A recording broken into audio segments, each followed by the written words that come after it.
Well, welcome once again to another edition of Class in Mr. McGee's Basement, because that is where it's going to be for the week. This video is focused on new vocabulary. Now, as a note to my 3rd, 4th, and 5th period classes, remember, you're taking the vocab quiz on these words that we're about to go over. You're taking it this Friday. My 6th period virtual class, you're taking the quiz next Tuesday. So just keep that in mind. Also, please read all the typed instructions on the module, because I will put the conference times for today.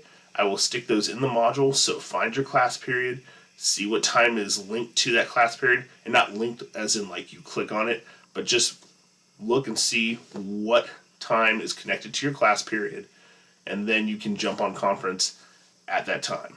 Also, please remember, if you have any questions, even if you're not on conference, if you have any questions, please email me, and I will do my best to respond to them. If you have, any questions, any concerns, or anything at all, email me, and also get on conference, and we'll talk about whatever it is that you need to talk about.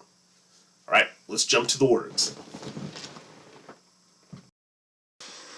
All right, now if you notice from our list of words, some of these words we've talked about before, others you've never seen before in my class. Just like, it's kind of like our last list of words.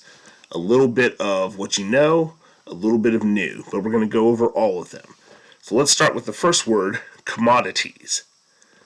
Now commodities, that might seem, you might look and go, wow, that's a really difficult word. It has a very simple definition. Commodities means this: raw goods that can be bought or sold. That's it. So any raw good that can be bought or sold is a commodity. So if you got an apple orchard, those apples are commodities. You know how when we talk about manufacturing, I always use cotton, and I talk about the fact that that cotton ball, the cotton that you harvest, has to be taken to a factory and turned into a usable good. Well, cotton is still a commodity because the farmer is going to sell that cotton to the company that owns the factory.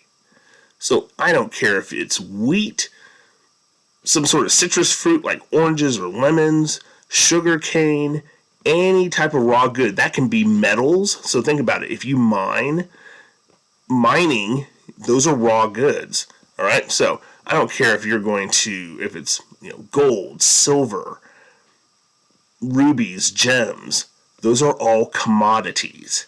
So raw goods that can be bought or sold. Our second word is temperate. Temperate means mild when we're talking about climate. So mild, when I say mild, actually, you know what? Let's not use mild. Let's just say that we're talking about a climate that's neither too hot nor too cold. So you're going to get cool summers. Cool summers. You're going to get, you'll get mild winters and cool summers, I should say. So mild winters, cool summers. So you're not going to get Arctic blast winters. You're not going to get Sahara desert-like summers.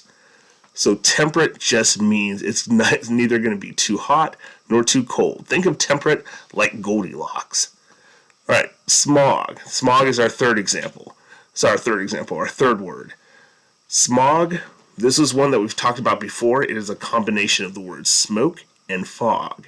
So this is where you have smoke from, in other words, from pollution, smoke from factories or smoke from other things. It just doesn't have to be factories, but it's pollution mixing with fog, and it creates smog. All right. Number 4, population distribution, and number 5, population density. We're doing both those words together simply because a lot of students tend to mess those words up. So population distribution is where people live in a country or in a region. Remember we talked about Russia, we said 75 to 77% of the population lives in Western Russia. Remember how when we talked about Brazil, we said 80% of Brazil's population lives along the coast? Well, that's population distribution, where people live. Population density is concerned with how many people live within 1 square mile. So population density is going to be higher in urban areas because there's more people. So there will be more people per square mile. Whereas in rural areas, there will be less density or less people per square mile.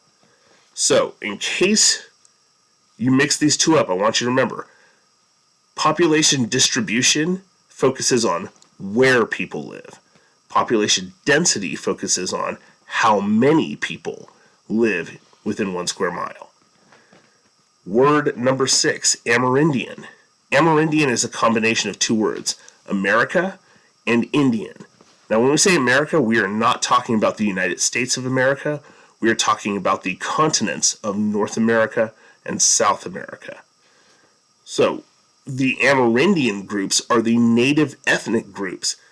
In other words, the ethnic groups that were there in those areas first before Europeans came. So in Central America and South America, we call the native ethnic groups that were originally there in those lands, we call them Amerindian. Now, they go by different names in the United States and Canada. So the native ethnic groups that live in the U.S., we call them Native Americans. The native ethnic groups that live in Canada, we call them First Nations peoples. So whatever name they go by, depending on the area, it's still the native ethnic group that was there first before, in this case, Europeans came over. So Amerindian refers to the native ethnic groups that live in Central America and South America. Our last two, 7 and 8, we're going to do them together. Portuguese and Spanish.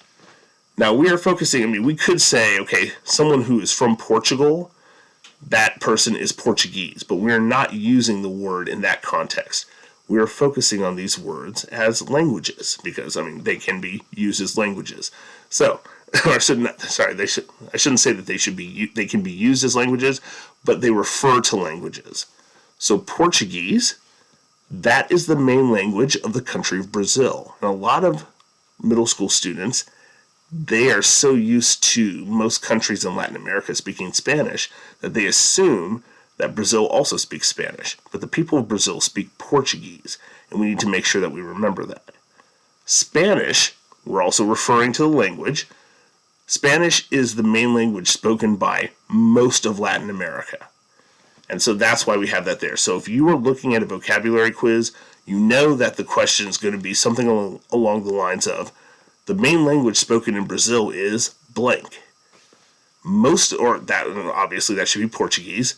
And then the other question would be something along the lines of, most of the rest of Latin America speaks blank as their main language. And you need to know that that is Spanish. All right? So you've got your 8 words. If you have any questions, email me. Again, get on conference with me. Let's talk. Hope you have a wonderful rest of the day. Take care.